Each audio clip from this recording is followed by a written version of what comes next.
மனித தோல் 15 கஜத்தில் 7 ஜோடிகள் செருப்புகள் தைத்தால் அவை அத்தனையும் என்னை சொர்க்கம் சேர்க்கும். காணா இன்பம் தொடர்ந்து காண கண்ணை பிறர் காண கொடுத்தால் காற்றடைத்த பையின் இடத்தில் இன்னொரு உயிரை வாழவிட்டால் ஆனாய் பிறந்த சோகம் போக்கி தாயாய் மாற தேர்ந்து விடலாம். இந்த உடல்ன்றது வெறும் காற்றடைத்த பை. நான் இறந்த பிறகு இந்த உடலை விட்டு தான் என்னுடைய உயிர் பிரியுமே தவிர என்னுடைய உடல் உறுப்புகள்லாம் என்ன போகாது, உடனே இறந்து போகாது. சில மணி நேரத்துக்கு உயிராக தான் இருக்கும்.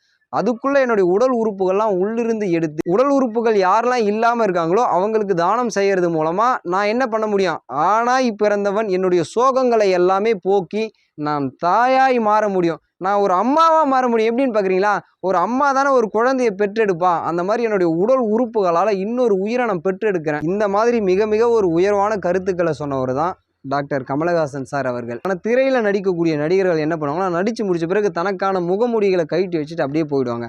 ஆனால் ஒரு கலைஞன் திரையை தாண்டி மனிதனுடைய வாழ்க்கையோட மிக நெருங்கிய தொடர்பு இருக்கிறதுனால இதை நினச்சி நான் ரொம்பவே பெருமை அடைகிறேன். இதே மாதிரி நாம் நாளைக்கு இன்னொரு வீடியோவில் சந்திக்கலாம். அதுவரையிலும் நான் உங்கள் பகலவன் தமிழ்.